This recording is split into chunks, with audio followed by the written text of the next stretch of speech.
Ladies and gentlemen, boys and girls, men and women, non-conformers and non-believers, gender X and gender equals, welcome to Eat the Storms, the poetry podcast.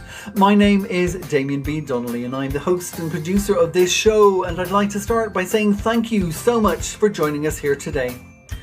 On today's episode, while sitting comfortably in our favourite armchair and sipping our favourite drink, we will be making excursions across many waves. To Toronto in Canada, Strathclyde in Scotland, Cardiff in Wales, Michigan in the United States, Exeter in England, and of course with me back here in Dublin, Ireland. Before we kick off the show today, a huge congratulations to Black Bough Poetry and the launch this week of their second of 2 volumes of poetry inspired by the Doors frontman Jim Morrison on the 50th anniversary of his death. This new anthology is called Freedom Rapture, which is now available to purchase on amazon.com.co.uk and of course, if you're here in Ireland, .de. The first of the 2 anthologies was called Dark Confessions, also available to purchase on Amazon, and came out earlier this year, featuring poetry from one of our guests on today's show. I myself am thrilled to have a poem in Freedom Rapture. Now, with the hellos, the welcomes and the congratulations out of the way, let's get on with the poetry party.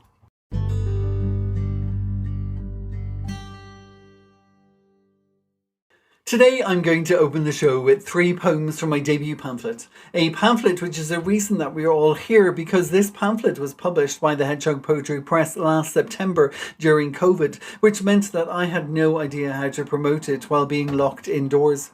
Until one sleepless night I came up with the idea of perhaps making a poetry podcast, although I was not the owner of that much technical knowledge at the time. But somehow I managed to find my way to the Anchor podcast platform, and here we are, with a show now in its 3rd season, having played host to over 150 poets, and to all of my guests so far in Eat the Storms, a huge thank you. My debut pamphlet was of course called Eat the Storms, for which I am hugely indebted to Mark Davidson, the genius behind the Hedgehog Poetry Press, for its release and its projection of me into this amazing poetry community that I grow to love more and more every single day. These poems are from the beginning of it all. Eat the Storms. This is called Scarlet Rising. Eat the storms, Mother said. Boil those beds of bitter blackness until the dream rips through the rain and translucent turns to trust. Even a diamond must ache in the darkness until compression can no longer conceal.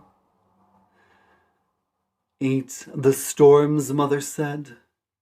Slip out of shivering skin until touch recalls the sweet music of scarlet rising, caught below a lick of leaf, lost in the shadow of the shade. Even the petal must rise above the thorn before it can learn to dance in the light. Eat the storms, Mother said. But I didn't hear it at first. It takes time to swallow the truth and teach the tongue to taste the rain.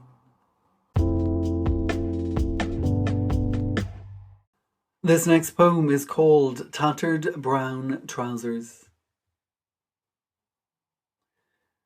Father ate all the flowers in the back garden, because he couldn't swallow the promise of happiness, blooming within the home he couldn't find his root within. Father left all the flowers in the front garden, too proud for others to see him pulling from the soil everything he needed help with, but had never been thought the words for. Father liked to laugh first when others lost, so that no one could hear his own loss tearing at him like weeds twisting behind the restraints he wore like those inside-out jumpers and tattered brown trousers he thought no one could see through. Father ate all the flowers in the shadows of the back garden and choked on a laugh that no one understood.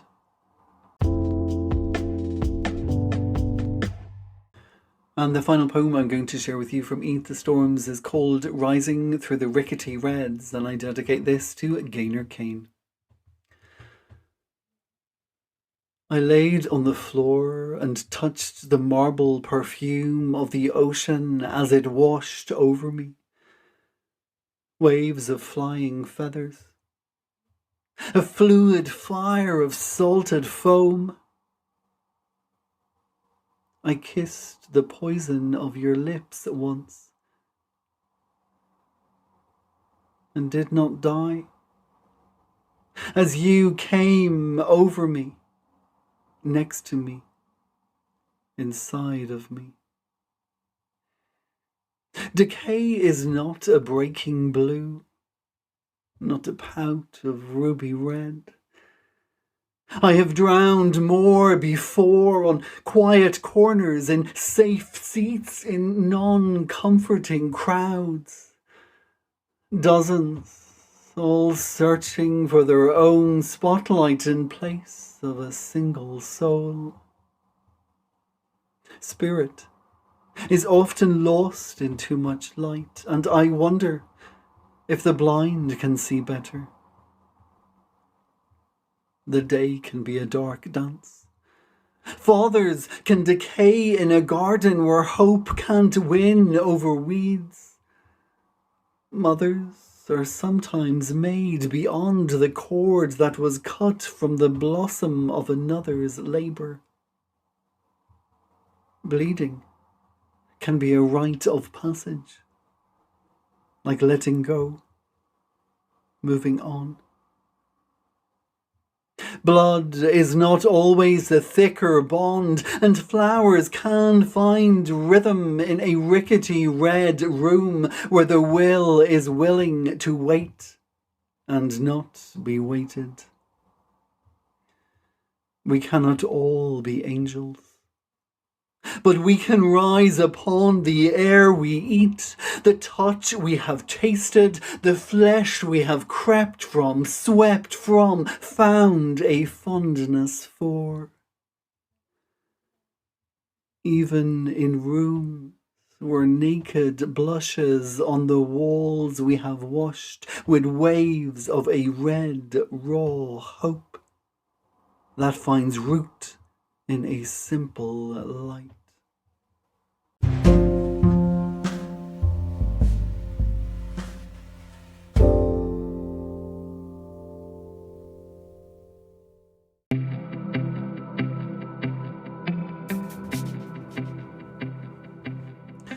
My first guest on the show today joins us from England and is a poet, novelist and playwright.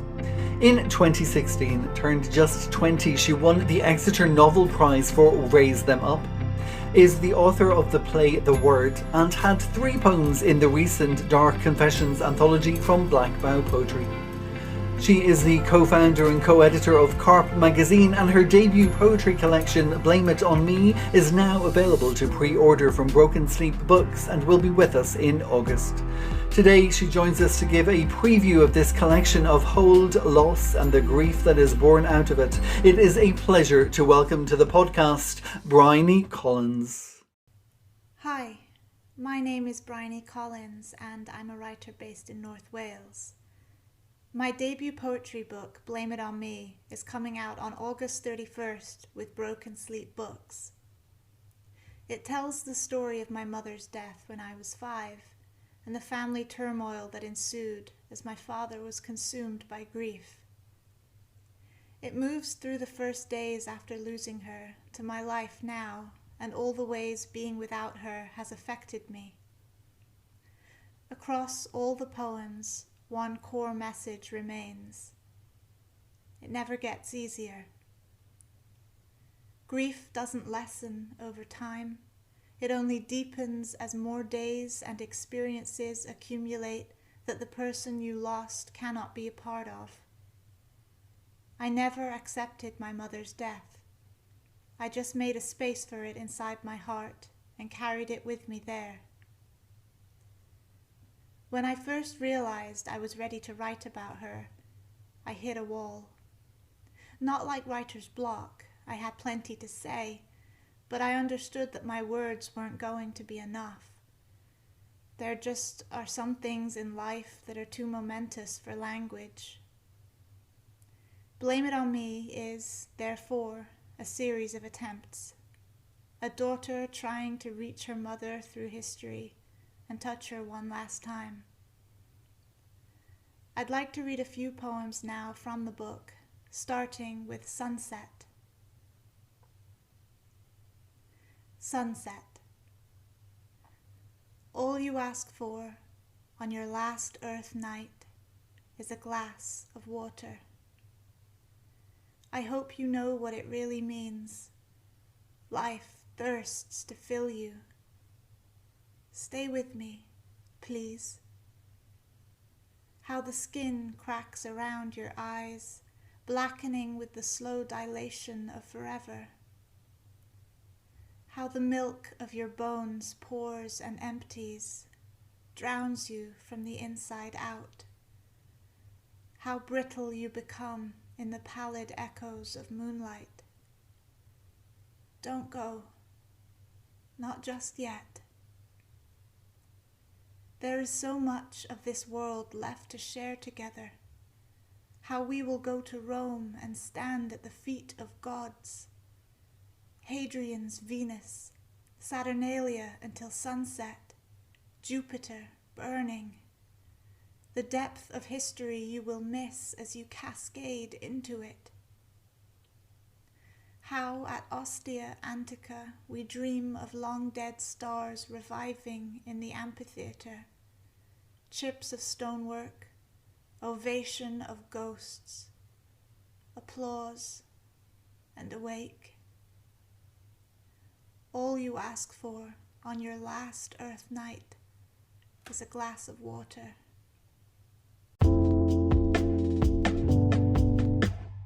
The next one I'm going to read is called Curvature. Sometimes I stand in the sea, stare at the horizon, and imagine you are across the water looking back. If it weren't for the earth's curvature, maybe our eyes would meet as we scan the skyline. Maybe we could be together. What is it like where you are? The remains of a crab wash up on the shore, pecked open by gulls. Its back blood-eagled, pincers splayed out in surrender. The scent of the deepest ocean trench echoing inside its exoskeleton. Do things die on your beach too? Would this creature have survived there?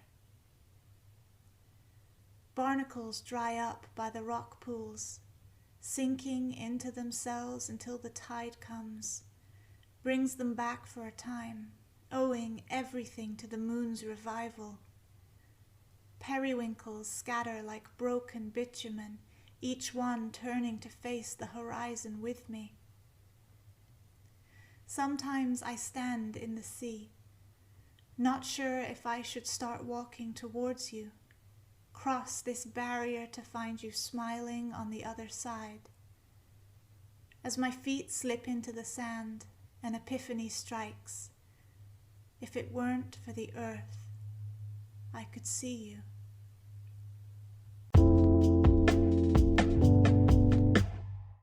Now I will read a personal favorite of mine. It's called Dead Badger. Our cousinhood can be pared down to a precious morning in July '06.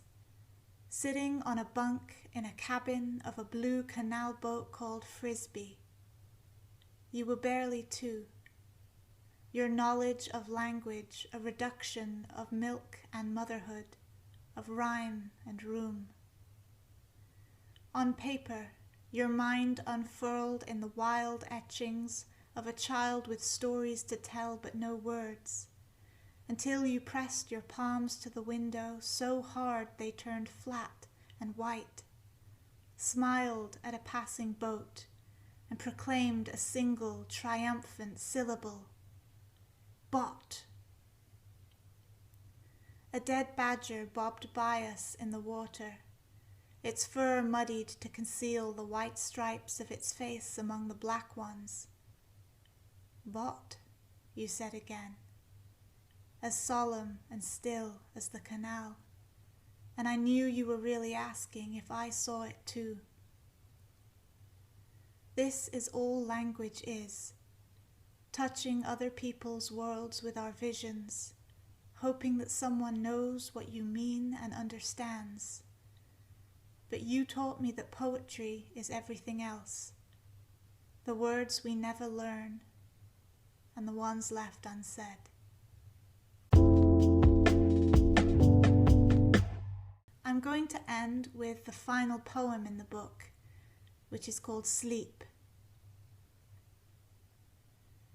She cries her whale song in the sea behind my eyes, her hair echoing rubies in the tissues of rippling sleep, where she whispers seaweed, freckles dreams in Greek fire, and sinks while I wait for her to wake once more. I hope you've enjoyed this little preview into Blame It On Me. It's currently available for pre-order on Broken Sleep's website. Thanks to Eat the Storms for having me on to read, and thank you for listening.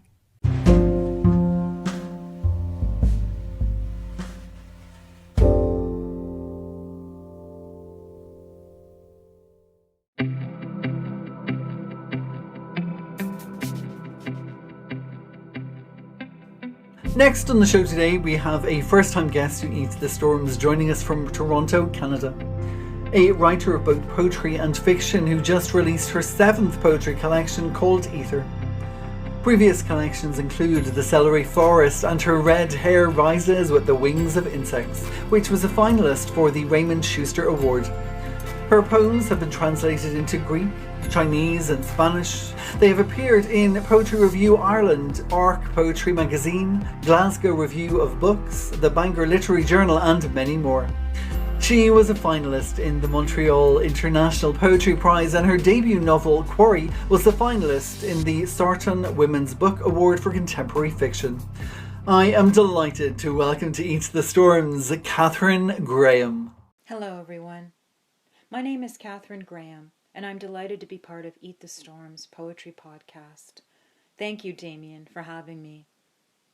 I'm going to begin with a poem from my collection, Her Red Hair Rises with the Wings of Insects. What began as a manuscript of glosses turned into a manuscript of deconstructed glosses. The book is dedicated to 2 poets, P.K. Page and Dorothy Malloy. This poem explores the darker side of relationships and is titled Domestic. He sculpts my words with the chisel of his mouth, fits me inside his mind's binding. I do what I'm told to get my playpen back, the edge of no to end each day. What did I do to exit his eyes? Blue blinding marbles detached from the brain that stems them. He won't answer. Sits in his fat easy chair. What did I do, or what did I do not but wear something pretty? He spits his words in blurry circles, hurls stones of vowels at fields of bruises. Clothes with round edges give too much of me to see. Who are you trying to impress? Some fancy man? He's laughing now. You think I'm serious? Just want you to be safe, pet. Blind heart, pack up and run.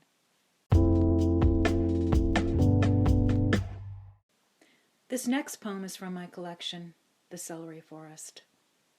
Many of the poems explore the topsy-turvy world you enter when you've been given an unexpected health diagnosis. The poem I'm going to share with you was sparked by an encounter with a coaster.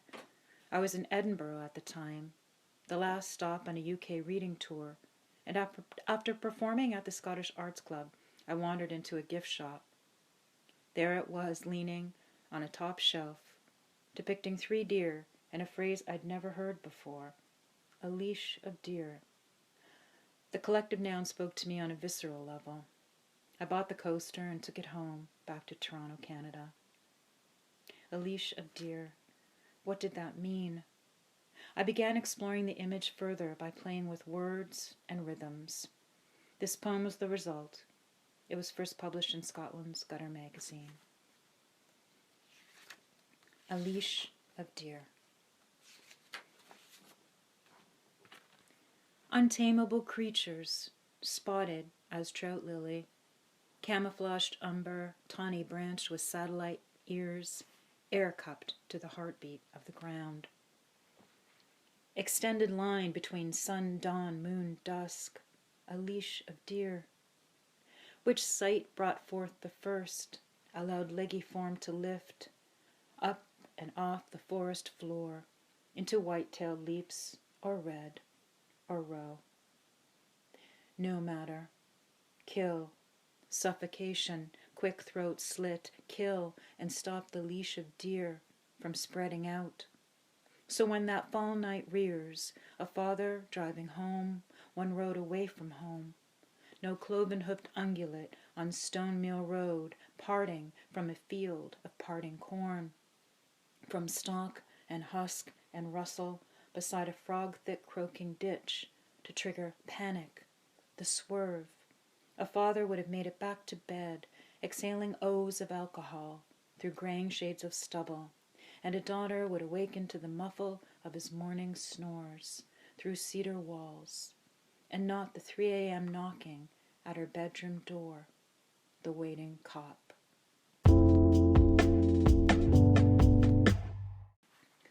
I recently published my 7th book, Ether, an out-of-body lyric. It's an homage to family, to cancer, and to the strange windings of truth. Memories mesh with visitations, and multiple stories unfold of pain and loss, hidden tragedy, forgiveness, and growth. It begins, it's not the hare's scream that haunts, it's the silence that follows. And I'll move now to another section. We live in vigilance after watching our mothers die. Those twin sexual organs that hold milk for babies and desire for others carry a terror for us. We succumb to having them flatten like pancakes on mammogram plates. We suck in our breath through winces of pain and ignore the metallic buzzing of the taking image. Our breasts don't belong to us then, squeezed and handled with efficient gloved hands, molded like Play-Doh. At night, we dream they're hacked off. We need to do a biopsy. Feathers, forever falling from birds. Feathers become my talismans during my months of cancer treatment. City streets, sidewalks, parking lots. Feathers from sparrows, seagulls, pigeons. Pigeons wedged in a flower-rimmed scrum, pecking madly for bread. The machine gun stutter of the cardinal. And I remember these words from my first creative writing teacher. Your subject matter chooses you. Death chose me. Ghosts have no substance, require no sustenance, walk through water, stone. Before my coming out of ether, I talked to my mother. She never answered, but I talked anyway. How can you be gone more years than my being here? How can that be when there hasn't been a day in which you haven't entered my mind as insight, revelation, or memory, hovering like a patch of scuttering clouds? To hear your voice, to smell your scent, but without the base coat of your skin to mix with Chanel No. 5, no scent of you, Mom, we are having a conversation in our silences. Silence is a kind of flight. She came as light, darkness, a backdrop for her glow. She moved with the slow speed of her walker before wheels were added to them, the constant up and down rhythm. He could hear the scraping. He was in bed, the door wide open, and saw the approaching light. They say sightings happen during the span of 3 days after death. The soul, if you believe in the soul as a form of energy, is released from the body like the remaining warmth after a television switched off, the nest inside the heat. Rest your hand there and you'll feel it, the aftermath of alive before it goes cold. Russ, is that you? The urge to run to her, he bolted up, but his legs wouldn't move. Locked by invisible chains, he couldn't battle their grip and weight. Russ, the light hovered. I was jealous of his sighting. Now I don't have to be. I shift my legs on the stretcher. You're here, but I can't see you. This is better than light, honey. You know that. If I'd known that cancer would bring me to you, then this wouldn't be a gift, would it? It would be an expectation. You couldn't know. Don't leave me. You won't, will you? I can never leave you. I am your scars. Thanks again, Damien, for having me, and wishing you all well and best on your own creative journey.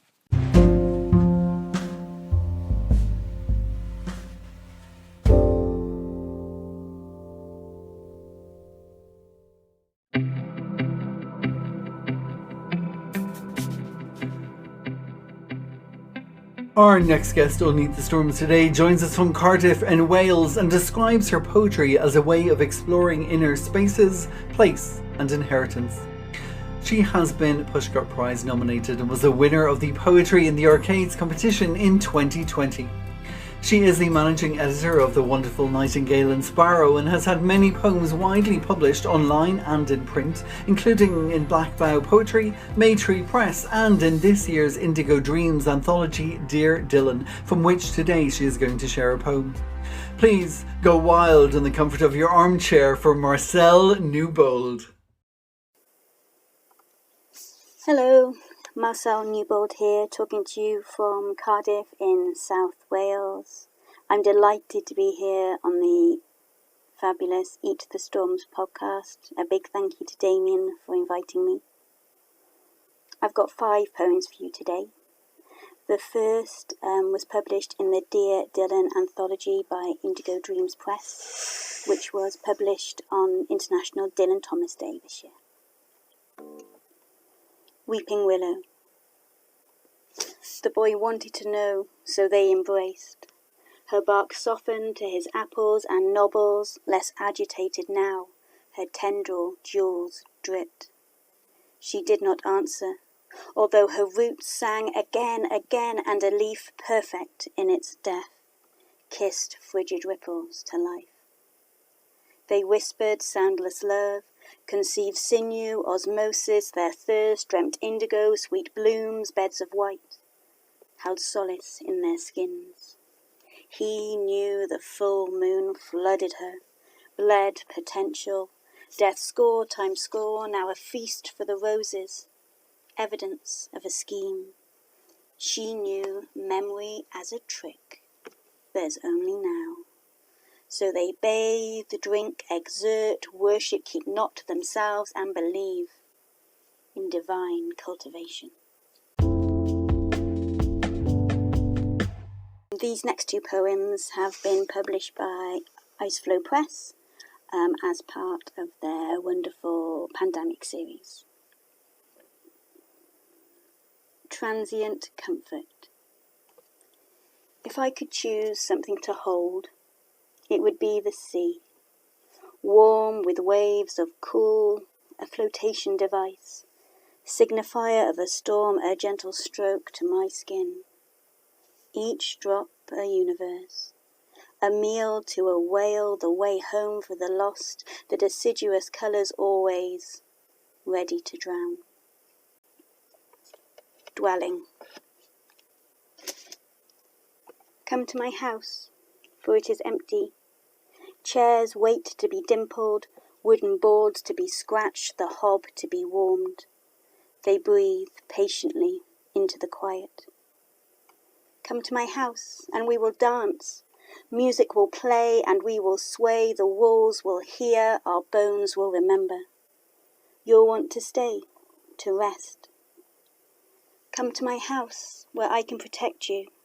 Make a bed from gathered feathers, dry your clothes with the heat of the hearth, fill you with broth distilled from winter, draw the curtains on the obnoxious sun. My father very recently passed away, and these last two poems are a reflection on that. Moving on. And that's when I knew those seagulls had lied. My then smooth face turned to the sea, breeze pulling wetness from the sky, and our eyes, my summer-frocked legs goose-pimpled. Hand in family hand we sat on my grandfather's favourite gorse-cling bench, saying goodbye, as his urn carefully capsized. Those seagulls enjoyed the bleak lifting, beaks yellow, blood spot, bellies chip full, sky blackened wingtips gleaming, they mocked of no return. For here now my daughter sits, serenely wrapped in orange life jacket, cinnamon bun in willing chubby hands, licking icing streaks, selecting raisins one by one, occasionally releasing a blown blonde strand from sticky lips. The sea churns white crests, and we heave and jolt, boat cradled through mud-heavy waves, our sails sheeted tight. The trees tell us because they know the how of flexibility, the strength of bending just enough to divert a squall, a scavenger, a downfall. Roots anchor, tap downwards in darkness, reach outwards for others to commune, to chat. Not afraid when warmth desists to drop blooms and leaves once bright and green, they wait, retreat within, protect themselves, just show skeletal frame the little that remains, shameless and bare.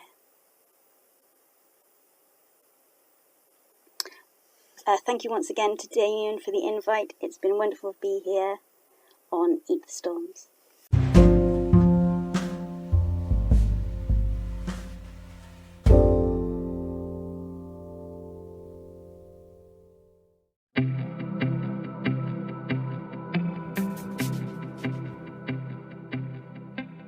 Heading west now for our next guest, and all the way across the ocean to Michigan in the United States to hear from the author of 4 poetry collections, The Seed Thieves, American Prophet, Our Certain Museum and Severance, the last 2 of which were published by Salmon Poetry here in Ireland.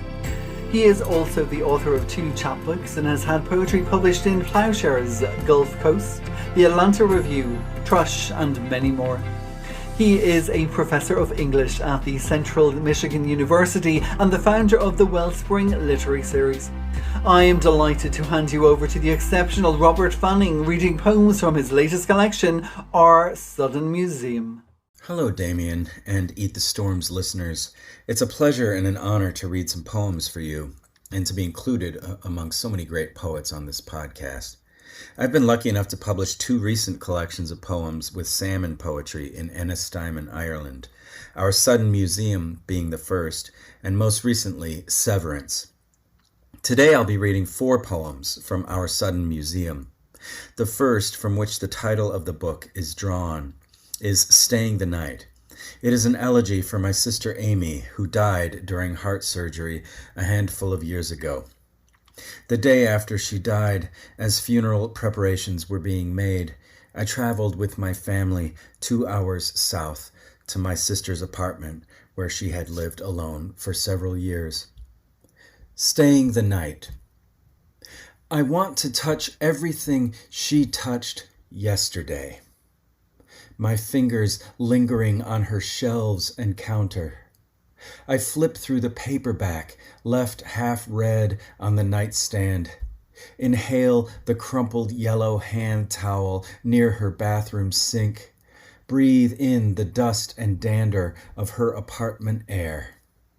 My wife sifts a pile of unpaid bills, lifts a framed photo, reads an inscription on a birthday card. This home's a sudden museum.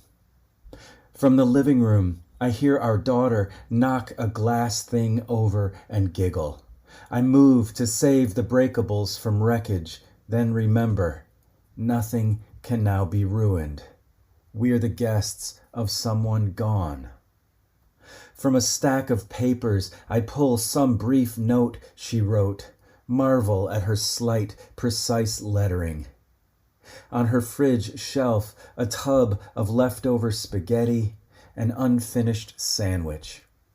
In a drawer, the perishables sweat, a new head of lettuce, a few pieces of fresh fruit. I choose to eat the peach she chose. From the groceries produce rose, not knowing it would outlive her. Later, before going to sleep in her bed, I see a still life next to the kitchen sink. One white bowl upside down, one fork, one knife, and beside the faucet, her unwashed drinking glass. Lifting the glass, I hope to see her lipstick's usual pink wedge, scour for a fingerprint, some smudge. I fill it, half full, with water, cover the rim with my lips, turn it in a circle slowly. This is how I kiss my sister goodbye. The morning after my sister died in a failed heart surgery, I entered my 4-year-old son Gabriel's room to share with him the awful news. He adored his aunt, and I braced myself for his painful reaction, which surprisingly did not come. However, a short time later, when a treasured pet insect of his died, he learned the meaning of loss, as hard as I struggled to comfort him. This poem is called A Consideration of Potential Afterlives and the Ontological Interrelations of All Beings at Bedtime, or The Ladybug Friend. At the threshold of his bedroom, Gabriel stops mid-skip and kneels, caught by some speck on his floor. Yesterday's ladybug friend, who'd spun and leapt on a spear of grass he kept in a cup bedside, now stuck stone still, legs up and half crushed. At 4, it's all first a matter of science. He leans like a mechanic over a hood, inspecting this insect's dead engine detached. But within 30 seconds, it's instant crime scene and trial, and I'm his prime suspect, a slack-jawed man of large feet and lumbering who seems eerily indifferent to this leering judge, handing him his toothbrush like a dagger. Any one of us might have stepped on it, the bug, on her, I mean. My paltry defense begins, though my judge, already a quivering heap of tears and hurled wise, curls up beside ladybug friend, sighing her name as he sobs. Seeing after several minutes this is no toddler drama, but true grief, that we've walked smack into our first real lesson on dying, I shift back and forth for the next hour, from indicted murderer to counselor, from arbiter in an act of God case to source of all solace. Ultimately, I'm some salesman pitching glowing afterlives I haven't even bought myself. He collapses into my arms, sniffling as I spread a rainbow of spiritual swatches before him. She must be in a happier place now, I begin, offering up a tinkling shade. Adding a sunrise tincture, Gabe, your ladybug was a good friend. I'm sure her spirit's doing fine now. Don't worry, I say then, turning to Fruit Tree Hughes. She'll probably land on your sleeve this spring. Maybe she'll become a bird. Later, I proffer a deep rose tone. She lived a good life and is probably higher in the sky than she's ever flown. His grief ceaseless. My spectrum nearly spent, I try an earth tone. Let's remember to love each other as much as we loved Ladybug Friend. Still, no deal. I reach for sheer enamel. Let's enjoy this moment we share here and now with each other. But that only opens into another empty space, as he then draws a wobbled line from the black dot of Ladybug Friend to his dead aunt, my sister, gone only a handful of months. Is Aunt Amy with Ladybug Friend then too? He asks, seeing through all my pitches and easy patches, staring at me, waiting for a real answer. At that point, I reached the blank page, a place no paint or creed holds. He has thrown open every curtain to find his father, dumb, backstage wizard, a fool in tears on the edge of his bed. When I manage to speak again, I say to my son, the truth is, no one really knows where she's gone. For a long time, we hold each other, staring at nothing. In the end, we lift what's left of the ladybug onto a tissue, lay it on his nightstand. He hands me a yellow marker, dictates the eulogy he wants written beneath her. We love you. Please come back.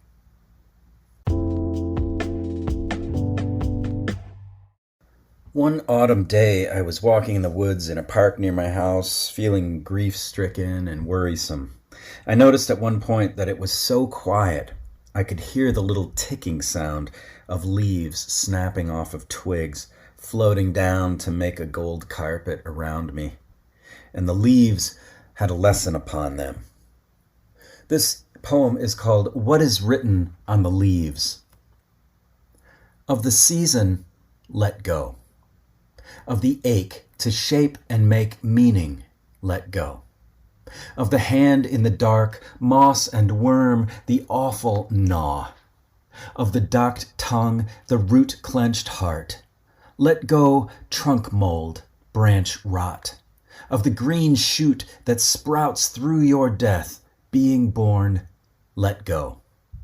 Of the changing light, the euphonious chorus of children, let go. Of your mother's hand, your father's laughter, of what has happened to us, of all far-flung and gone, let go, of holding your head in your hands, of the sap-drawn kiss, the tickle and itch of weeds, of love's ooze and ease, let go, of I am sorry, of moat and thorn, of throat dust, of I need to, I want to, I have to, I forgot to, of empty and ample, of all the threadbare maps, let go, of lavish and blaze, the crimson and gold of this glorious leaving. Sister, prayerful sister, brother hanging from a branch, let go. Of the myriad and ravenous, these parasitic griefs, let go. Of the gnarled lie, the spine, the trunk bent earthward, of grave mouth and world. Of I miss everyone, even when they're near. Of faith. Of the perennial kneel, the anchored dream, the hold and hull of flesh and soul. Of what should I have said to save you? Of withered stalk, stuck here, wanting there, let go. Of the clank and drag of anger's black anvil. Of the fresh and cleansing rain of every breath. Of snow, of the fluttering moth, of shadow, of the tethers of language let go. Of look at all I've accomplished. Of province and coastline, of tall grass swaying, the thunderhead tumble of summer, of a loneliness that's known you best, of a box of shells, of the gulls let go. Let go of thrust and skirl of desire. Let go of panic and skitter and sweat. Of pleasure, of blood root and blossom, of touch and hunger. Of phlox and lily, of homesick, of who was I then, let go. Of marigold, iris, daisy, of the moon and the pines, of the dew-wet lick and wisp, the lemon spill of spring mornings, of chasing kites, of running with shoes untied. Let go of all the songs, of wall and beam, of plumb line and pen, of I no longer recognize my hands. Let go of the worn pages, of pilgrimage, of grace, of afterward, of stay with me, don't go, let go, of all the shatter and ash, of your daughters, your sons, your love's hands, of horizon, of what will become of all of this, of loose tooth, spin drift, farewell, here goes, let go.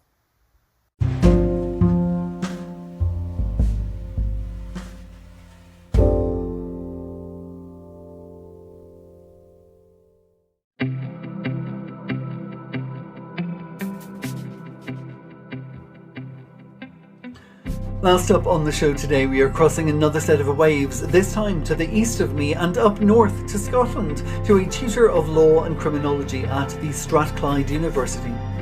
She is a children's rights advocate and researcher and writes about women and children's experiences of the criminal justice system. Her poetry has appeared in Anti-Heroin Chic, the Aurora Journal, Dwelling Literary, Famidan Journal, Spilled Words, and many more. She is currently working on 2 collections of poetry on women and war and a series of character monologues in which she explores the lives and loves of 50s Hollywood actresses. Reading with us today, her poetry out loud for the first time, I am honoured to welcome to Eat the Storms the wonderful Lisa Mary Armstrong. Hello everyone, my name is Lisa Armstrong. I'm very grateful to Damien for inviting me onto the show, as I'm such a big fan of Eat the Storms. I think it's a wonderful platform for poets who are at various stages in their poetry journey like myself. This will be my first experience of reading my poems out loud, which is exciting, and if I'm a little honest, nerve-wracking, so I do hope that you enjoy them. I write a lot about my relationships with people and places and time, and flowers feature quite often. I'm inspired by nature and love, and I'm also a big fan of all things Greek and mythological. I also write about serious topics like feminism, social justice, prisoners' rights, and the trials and tribulations of being a mother. My first poem is called Souls and was recently published in Nymphs Publications. It was described by a fellow poet just recently as a recipe for self-love, which I liked, and that's exactly what it is. It's also about being afraid to be vulnerable and opening up to someone new. Souls. You want to be loved. Isn't this enough? I've been loved. It consumed me until there was nothing, a dying light. I built myself like Rome, left my past life behind, a foregone era. Keep your salty promises. I crave something more than love.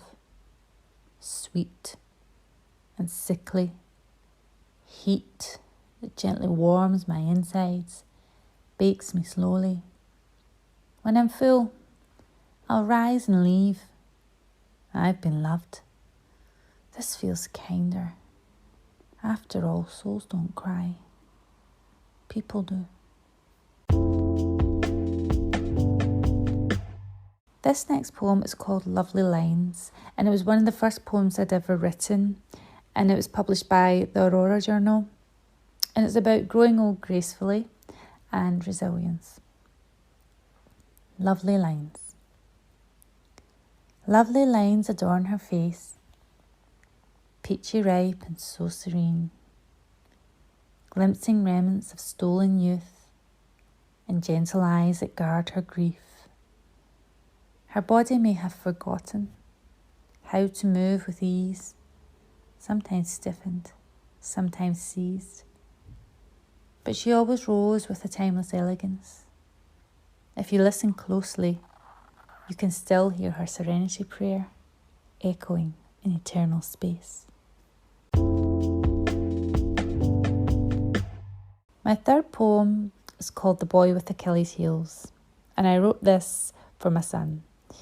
He's 13 now, but when he was born he was diagnosed with club feet, so he went through a series of operations which were quite invasive, and as he was growing up he would ask questions about his disability.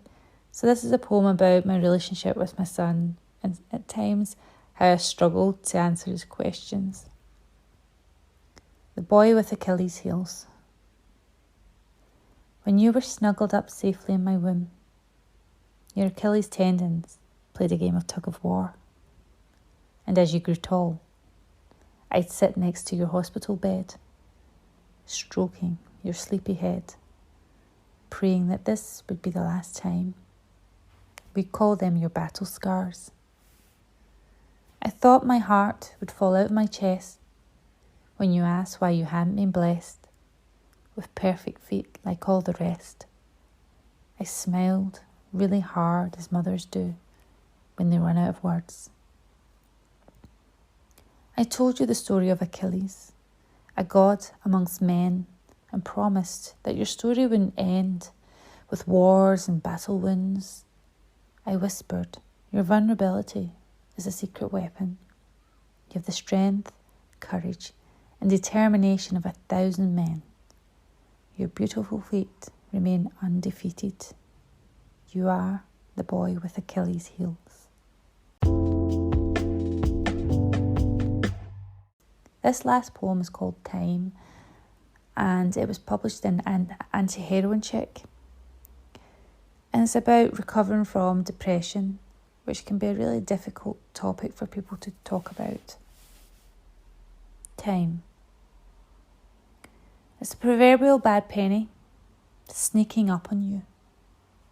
You feel like you've checked out, taken a sabbatical from life, but still need to go through the motions. You can't deal with the monotony of another damn day. Someone has flicked on switch, filled you with their dirty laundry. Still, there's your children to consider, and you promised that you'd take them to the caravan when you felt well again. But today you smile for real, caught up in your daughter's excitement of passing exams and university acceptances. Then you breathe a sigh of relief when your old friend Time takes a seat at the table, holds your hand for a while, and promises to wait while you heal.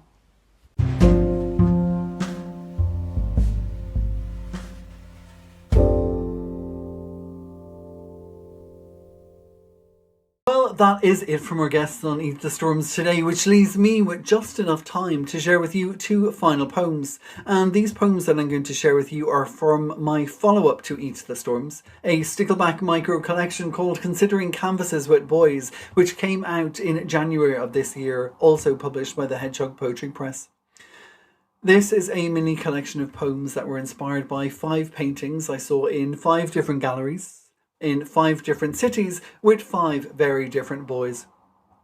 The artists who inspired the lines were Vincent van Gogh, Georgia O'Keeffe, Marc Chagall, Wassily Kandinsky and Salvatore Dali. The first poem I'm going to share with you from the Stickleback is called Cusps on a Canvas and was inspired by Georgia O'Keeffe's painting Belladonna. Georgia went off to Hawaii to paint pineapples for the Hawaiian Tourist Board and instead fell in love with the detail and depth of the Belladonna. A cusp comes to life on the canvas, coming in to spread out like sex, like sweet sugar dropped into milk, and up comes the wave. Belladonna in detail, and we lean, fragrance found in flow. White tongue tingles with emerald envy. Soft shading in centres where androseum proffers its opening. Hot summer melts into lazy liquid lines, drawing sea into sky, water into air, single petals into sweetened pulses as the light dances on flora found on far-flung islands, so far from home. Nobody sees the flower, really, she'd said once, then splash them across those broad boards in place of a pineapple later. Back at home, when she'd taken time to uncurl it, to uncover the heat of Hawaii. And so we come, seduced somehow by the scent of something still so sweet.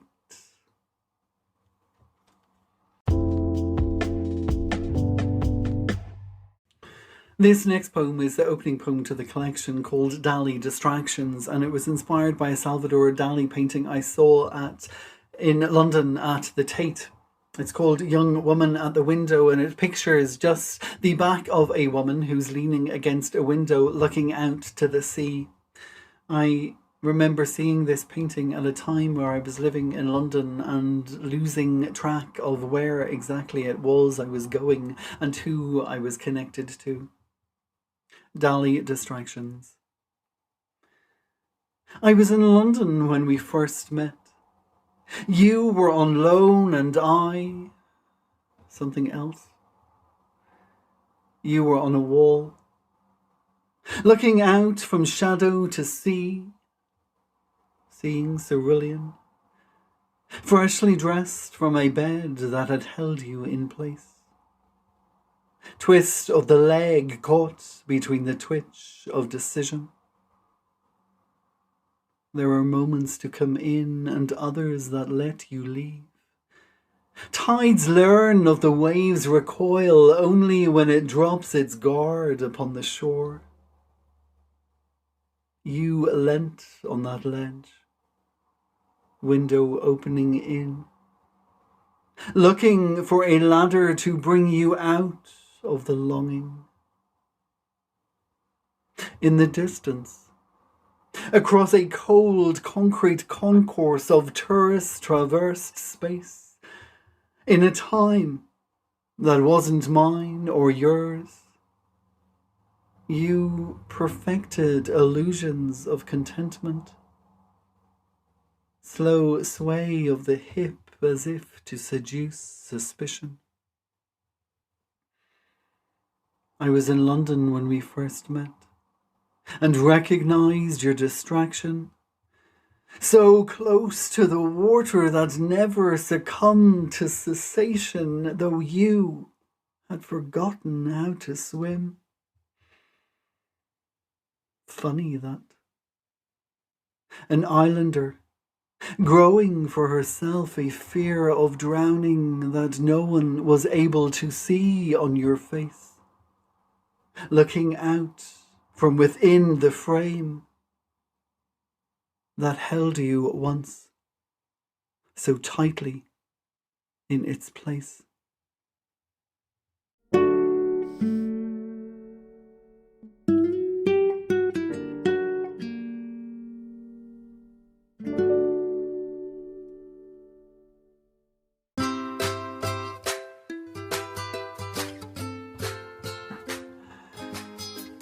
Ladies and gentlemen, boys and girls, men and women, non-conformers and non-believers, gender X and gender equals, we've reached the end of another episode of Eat the Storms, the Poetry Podcast.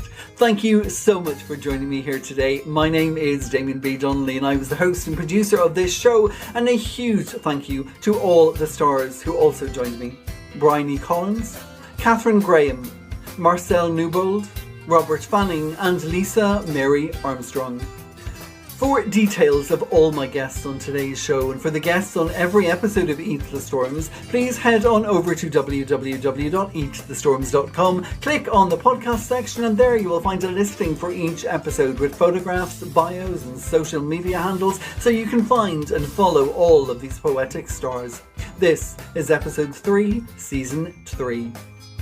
If you would like to join me as a guest on Eat the Storms, or perhaps you just have a comment for me in terms of production, promotion, or even exploitation, then please drop me an email at eatthestorms@yahoo.com. This coming Wednesday is the 14th of July, or if you're in France, c'est le 14 juillet, and that means it's Bastille Day. And so on Wednesday evening, I will be joining fellow Hedgehog published poet Sue Burge, who was on the podcast last season when we had our special Paris episode, for an evening of poetry. You will find a link to that over at Eat the Storm's website on today's episode listing. Okay, that's all from me. I'm off to get ready for my second vaccine, which is coming up this Tuesday, so wish me luck. In return, I wish you luck.